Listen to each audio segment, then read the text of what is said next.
Hello students, how are you? I hope you are all well. I am also well. করোনাকালীন সময়ে শিক্ষার সকল প্রতিষ্ঠান বন্ধ হয়ে যাওয়ায় আজ আমি সিদ্ধান্ত নিয়েছি তোমাদের সাথে ইংরেজি গ্রামারের গুরুত্বপূর্ণ টপিকগুলো নিয়ে আলোচনা করব। যদিও ইংলিশ আমাদের মাদার টাং নয়, সেই কারণে আমরা ইংরেজিতে ব্যাপক ভয় পাই। এই ভয়কে জয় করে সামনে এগিয়ে যেতে আজকে আমার প্রচেষ্টা এবং ভিডিও। আশা করা যায় তোমরা যদি আমার এই ভিডিওগুলো ধারাবাহিকভাবে দেখো এবং বুঝে বুঝে চেষ্টা করো, ইনশাল্লাহ তোমাদের জন্য এটা সফলতা বয়ে আনবে। তো আমার এই ভিডিওগুলো পেতে হলে অবশ্যই তোমরা A1 English academy Sherpur Bogura গ্রুপটিতে জয়েন দিবে এবং পর্যায়ক্রমে ভিডিওগুলো দেখবে। ভালো লাগলে শেয়ার করবে। সেই সাথে তোমাদের যদি কোনো টপিক নিয়ে আলোচনা করার বা জানার প্রয়োজন থাকে সেটা আমাকে অবশ্যই কমেন্ট বক্সে জানাবে।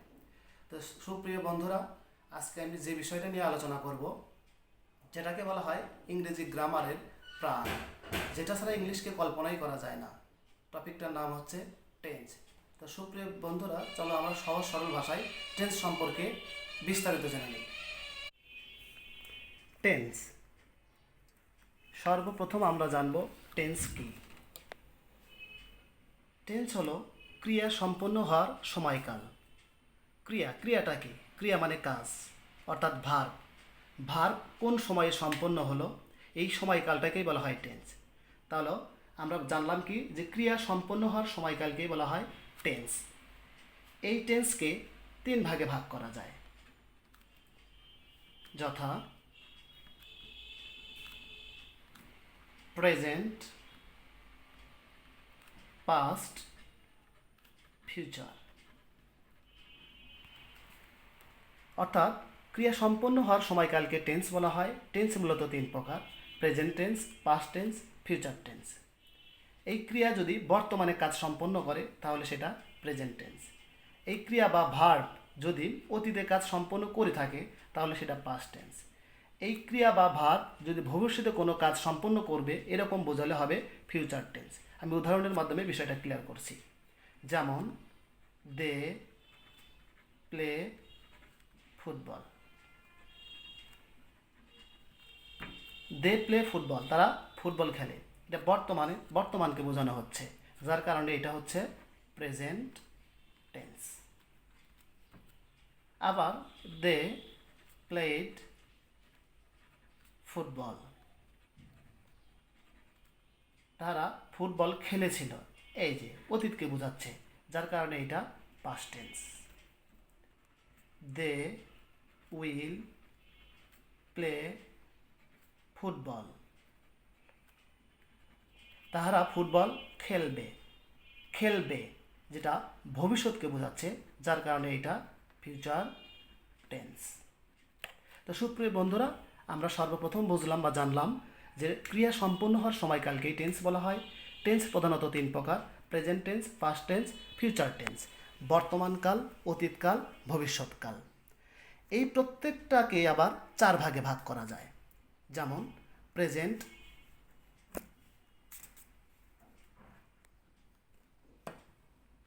ইনডিফিনিট, প্রেজেন্ট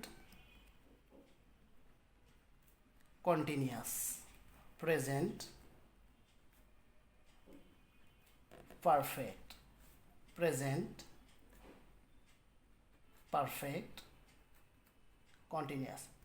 ঠিক একই রকম past indefinite, past continuous, past perfect continuous. আবার future indefinite, future continuous, future perfect continuous. তো সুপ্রিয় শিক্ষার্থীরা, আমরা টেন্সের প্রধান বা মেইন বা বেসিক যেটা সেটা সম্পর্কে জানলাম। মূলত টেন্সের ভীতি দূর করতে হলে আমাদেরকে সর্বপ্রথম এই বিষয়গুলো আগে জানতে হবে। এখন আসো আমরা টেন্সের বিস্তারিত বিষয়গুলো জেনে নেই। সবগুলো টেন্সের প্রকারভেদগুলোকে আমরা পয়েন্ট আকারে লিখতে পারি। তোমাদের বোঝার সুবিধার্থে আমি টেন্সগুলোকে 12টি পয়েন্টে লিখলাম। 1. Present indefinite. 2. Present continuous. 3. Present perfect. 4 present perfect continuous, 5 past indefinite, 6 past continuous, 7 past perfect, 8 past perfect continuous, 9 future indefinite, 10 future continuous, 11 future perfect continuous, future perfect, 12 future perfect continuous। অর্থাৎ প্রত্যেকটা তোমরা অবশ্যই সর্বপ্রথম এই 12টা গঠন মনে রাখবা। অর্থাৎ প্রত্যেকটা টেন্সকে যদি 4টা করে ভাগ করা হয় তাহলে 3টা টেন্স, 3 4 12টা। তোমরা এটা নাম্বার আকারে মুখস্থ রাখবে, তাহলে এটা তোমাদের মেমোরিতে দীর্ঘদিন স্থায়িত্ব হবে। যেমন আমি যদি বলি 5 নাম্বার টেন্স কি, তোমাদেরকে সঙ্গে সঙ্গে বলতে হবে পাস্ট ইনডিফিনিট। আমি যদি বলি 9 নাম্বার টেন্স কি, তোমাদেরকে বলতে হবে ফিউচার ইনডিফিনিট। আমি যদি বলি 7 নাম্বার টেন্স কি, তোমাদেরকে বলতে হবে পাস্ট পারফেক্ট। যদি তোমরা সঙ্গে সঙ্গে উত্তর দিতে পারো তোমাদের পিতামাতার কাছে অথবা গৃহশিক্ষকের কাছে নাম্বার অনুযায়ী, তাহলে এটা তোমাদের মেমোরিতে দীর্ঘস্থায়ী হবে। তো সুপ্রিয় শিক্ষার্থীরা, তোমরা এটা মনে রাখার ক্ষেত্রে অবশ্যই এতটুকু খেয়াল রাখবে যে প্রেজেন্ট টেন্স প্রথম 4টি, পাস্ট টেন্স পরবর্তী 4টি, ফিউচার টেন্স পরবর্তী 4টি। অর্থাৎ 1 থেকে 4 পর্যন্ত প্রেজেন্ট, 5 থেকে 8 পর্যন্ত পাস্ট এবং 9 থেকে 12 পর্যন্ত ফিউচার। তোমরা নিজেরাই এটা মুখস্থ করার পরে নিজেরাই ট্রাই করবে, নিজেই ধরবে। 7 number past perfect, 10 number future continuous, 3 number present perfect. তো সুপ্রিয় শিক্ষার্থীরা, তোমরা আগে এই 12টি স্ট্রাকচার মুখস্থ করে নিবে। এখন আসো এইগুলোর বিস্তারিত। আমরা অবশ্যই জানি প্রেজেন্টের সাথে পাস্টের মিল রয়েছে। আমি আবারও বলছি, আমরা অবশ্যই জানি প্রেজেন্টের সাথে পাস্টের মিল রয়েছে। সুতরাং প্রেজেন্ট এবং পাস্ট তোমরা ধরতে পারো ভাই এবং বোন, আর ফিউচারটা নিতান্তই আলাদা। তো চলো আমরা এইগুলোর স্ট্রাকচারগুলো দেখে নিই এবং মুখস্থ করার চেষ্টা করি। এই 4টি হলো প্রেজেন্ট, এই 4টি হলো পাস্ট, এই 4টি হলো ফিউচার। যেহেতু আমার প্রেজেন্ট এবং পাস্টের সম্পর্ক রয়েছে, ফিউচারের কোনো সম্পর্ক নেই। ফিউচারটা একাই 100, সে নিজের মতো। সুতরাং আমরা ফিউচারটাই আগে একটু দেখে নিই। ফিউচার ইনডিফিনিটের সাহায্যকারী verb shall, oblique, will. Future continuous shall B, oblique, will be. Future perfect shall have, oblique, will have. Future perfect continuous shall have been, oblique, will have been. আমরা এইভাবে মনে রাখতে পারি ছোট থেকে বড়। shall will, shall be, will be, shall have, shall have been, will have been. আমি আবারও বলছি shall will, shall be, will be, shall have, shall have been, will have been. আমাদের অবশ্যই খেয়াল রয়েছে শ্যাল উইল তার মানে future indefinite, shall be will B future continuous, shall have will have future perfect, shall have been will have bin future perfect continuous. তাহলে সুপ্রিয় শিক্ষার্থীরা, past tense নিয়ে তোমাদের কোনো আর প্রবলেম থাকার কথা না। এখন আসো প্রেজেন্টের সাথে পাস্টের মিল। প্রেজেন্ট টেন্স মূল ভার্বের প্রেজেন্ট ফর্ম, যেটাকে সংক্ষেপে V1 লেখা হয় হা বাদকের ক্ষেত্রে। না অবলিক প্রশ্নবোধকের ক্ষেত্রে আমরা ডু অবলিক ডাজ লিখব। তাহলে প্রেজেন্ট ইনডিফিনিট যদি হা বাদকের ক্ষেত্রে V1 হয় এবং ডু ডাজ হয়, যেহেতু প্রেজেন্টের সাথে পাস্টের মিল রয়েছে, পাস্ট ইনডিফিনিট হবে V2 হা বাদকের ক্ষেত্রে, এবং না অবলিক প্রশ্নবোধকের ক্ষেত্রে হবে ডু ডাজের বিপরীত, বা ডু ডাজের পাস্ট হচ্ছে ডিড। আবার present continuous am, is, are, তাহলে হবে পাস্ট কন্টিনিউয়াস ওয়াজ, ওয়্যার।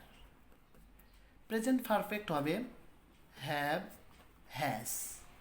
তাহলে পাস্ট পারফেক্ট হবে হ্যাড, কারণ প্রেজেন্টের সাথে পাস্টের মিল রয়েছে। তাহলে হ্যাভ হ্যাজের পাস্ট হলো had. Present perfect continuous have been oblique has বিন।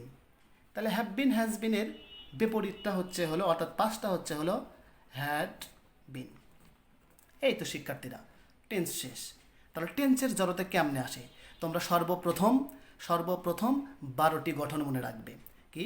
প্রেজেন্টের 4টি, পাস্টের 4টি, ফিউচারের 4টি। এবং এইভাবে মনে রাখবে যে যেহেতু প্রেজেন্ট এবং পাস্টের মিল রয়েছে, ফিউচারের মিল নেই, সুতরাং ফিউচারটা আমরা আগে শিখব। কি? Shall will, shall be, will be, shall have, shall have been, will have বিন। আবার প্রেজেন্টের ক্ষেত্রে কি? অ্যামিজার থাকলে ওয়াজ ওয়ার, হ্যাভ হ্যাজ থাকলে হ্যাড, হ্যাভ বিন হ্যাজ বিন থাকলে had been.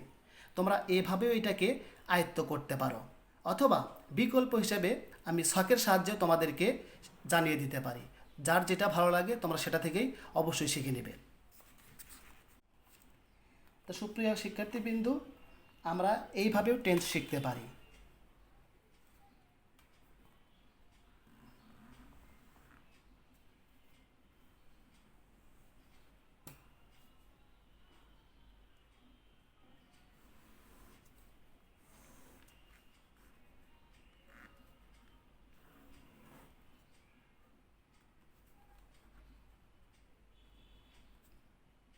Present, past, future,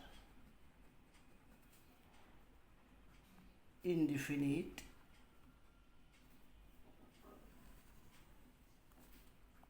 continuous,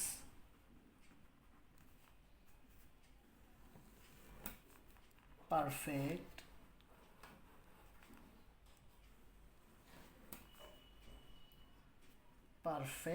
continuous. অর্থাৎ present indefinite, present continuous, present perfect continuous, past indefinite, past continuous, past perfect continuous, future indefinite, future continuous, future perfect continuous. আমরা যে স্থলে যে ফাঁকাটা রয়েছে সেই স্থলে সাহায্যকারী ভার্বগুলো লিখব। যেমন প্রেজেন্ট ইনডিফিনিটগুলো কি? V1 হাবাদকের ক্ষেত্রে অর্থাৎ প্রেজেন্ট ফর্ম, আর ডু অবলিক ডাস এটা না অবলিক প্রশ্নবাদকের ক্ষেত্রে। তাহলে প্রেজেন্ট ইনডিফিনিট, পাস্ট ইনডিফিনিট ভার্বের পাস্ট ফর্ম, হাবাদকের ক্ষেত্রে ডিড হচ্ছে না অবলিক প্রশ্নবাদকের ক্ষেত্রে। Future indefinite shall oblique will. আবার present continuous am, is, are. Past continuous was, were. Future continuous shall be oblique will be. Present perfect have oblique has. Past perfect had. Future perfect shall have oblique will have. Present perfect continuous have been oblique has been. Past perfect continuous had been. Future perfect continuous shall have been oblique will have been. তো সুপ্রিয় শিক্ষার্থীরা, ঘুরে ফিরে একই কথা। পূর্বে যেটা আমি দেখালাম ওইটা এবং এটা একই, কিন্তু তোমাদের বোঝার সুবিধার্থে আমি দুইটা সিস্টেমই দিয়ে দিলাম এখানে। যে যেইটা বোঝো সেইটা অনুযায়ী মুখস্থ করবে বা আত্মস্থ করবা। এই যে প্রেজেন্টের সাথে পাস্টের মিল, V1 V2, do does did, am is are was were, have has had, have been has been had been. আর ফিউচার নিতান্তই আলাদা, shall will, shall be, will be, shall have, will have, shall have been, will have been. তো সুপ্রিয় শিক্ষার্থীরা, tense নিয়ে আর কোনো জড়তা থাকার কথা নয়, কারণ এখানে আশা করা যায় খুব সহজভাবেই দেওয়া হয়েছে। এরপরে যদি কারো বোঝার কোনো অসুবিধা হয় তাহলে তোমরা কমেন্ট বক্সে আমাকে জানাবে, আমি পুনরায় তোমাদের বোঝানোর চেষ্টা করব। তবে তোমরা এখানে হয়তো প্রশ্ন রাখতে পারো যে স্যার আপনি এখানে সাহায্যকারী ভার্বগুলো দিলেন, তাহলে মূল ভার্বের কি হবে? এখানে মূল ভার্বেরগুলো কি হবে? অর্থাৎ সাহায্যকারী ভার্বের পরে যে মূল ভার্ব আসবে সেটা তো এখানে দিলেন না, তাহলে আমরা এটা কিভাবে মনে রাখবো? আর এইটা মনে রাখার কোনো শর্টকাট সিস্টেম আছে কিনা? হ্যাঁ, অবশ্যই আছে। আমরা সাধারণত কি পড়ি যে am is are plus verb plus ING, was were plus verb plus ING, shall be will be plus verb plus ING. No, এটাকে আমি সংক্ষেপে একদম শর্টকাট সিস্টেম তোমাদেরকে দিয়ে দিলাম। যেমন তোমরা অবশ্যই জানো যে ইনডিফিনিট সবগুলো টেন্সের প্রথমে থাকে, সবগুলো টেন্সের প্রেজেন্ট টেন্সের প্রথমটা ইনডিফিনিট, পাস্ট টেন্সের প্রথমটা ইনডিফিনিট, ফিউচার টেন্সের প্রথমটা ইনডিফিনিট। তার মানে ইনডিফিনিটের সাহায্যকারী ভার্বের পরে মূল ভার্ব সবসময় 1 নাম্বার ফর্ম হবে, অর্থাৎ প্রেজেন্ট ফর্ম হবে, সবসময় প্রেজেন্ট ফর্ম হবে। কন্টিনিউয়াস, আমরা জানি যে কন্টিনিউয়াস 12টি টেন্সের অর্থাৎ 3টি টেন্সকে 12 ভাবে বিভক্ত করা হয়েছে। তাহলে 12 ভাবে বিভক্ত করার পরে ইনডিফিনিট হলো 4টি, তাহলে 4টি ইনডিফিনিট প্রত্যেকটার প্রথমে থাকে। তার মানে প্রথম থাকার কারণে ইনডিফিনিটের পরে মূল ভার্বের 1 নাম্বার ফর্ম, মানে 1-এ আছে। তাহলে 4টা চলে গেল, থাকলে হলো 8টি। কন্টিনিউয়াস হচ্ছে হলো আমাদের 6টি। তাহলে 6টি কন্টিনিউয়াস, আর কন্টিনিউয়াস মানেই আমরা জানি মূল ভার্বের আইএনজি। এখন আসো পারফেক্ট। পারফেক্ট মানে মূল ভার্বের 3 নাম্বার ফর্ম। তার পারফেক্ট হ্যাভ হ্যাজের পর 3 নাম্বার ফর্ম। এই যে perfect have has 3 number form, perfect had 3 number form, এই যে perfect shall have will have 3 number form. Continuous, এই যে continuous am is are ING, এই যে কন্টিনিউয়াস ওয়াজ আর ING, continuous shall be will be ING, continuous have been has been ING, continuous had been ING, continuous shall have been will have been ING. Perfect. এক কথায় এই টেন্সগুলোর সাহায্যকারী ভার্বের পরে মূল ভার্ব বসানোর সহজ নিয়ম হচ্ছে মোট টেন্স 12টি। এই 12টির 3টি হচ্ছে ইনডিফিনিট মানেই মূল ভার্বের 1 নাম্বার ফর্ম, 3টি হচ্ছে পারফেক্ট মানেই মূল ভার্বের 3 নাম্বার ফর্ম, 6টি হচ্ছে কন্টিনিউয়াস মানেই মূল ভার্বের আইএনজি। তো সুপ্রিয় বন্ধুরা, আশা করা যায় এই 3টি সিস্টেমে তোমরা সবগুলো টেন্সের মূল ভার্ব সম্পর্কে বুঝতে পেরেছো। এছাড়াও এই টেন্স সম্পর্কে আরও অনেক বিস্তারিত রয়েছে। তোমরা অনেকেই হয়তো প্রশ্ন করতে পারো যে স্যার, এই যে আমরা সাহায্যকারী ভার্ব যে দেখলাম, এই সাহায্যকারী ভার্বের আর কি কোনো আলোচনা আছে? অবশ্যই রয়েছে। এই সাহায্যকারী ভার্বগুলোকে আমরা বি ভার্বে অন্তর্ভুক্ত করতে পারি, হ্যাভ ভার্বের অন্তর্ভুক্ত করতে পারি, ডু ভার্বের অন্তর্ভুক্ত করতে পারি, এবং বহির্ভূত একটা ভার্ব, সেটা হলো মোডাল ভার্ব। বি ভার্বগুলো কি কি? Am, is, are, was, were, be, being, been. Have ভার্বগুলো কি কি? Have, has, had. ডু ভার্বগুলো কি কি? Do, does, did.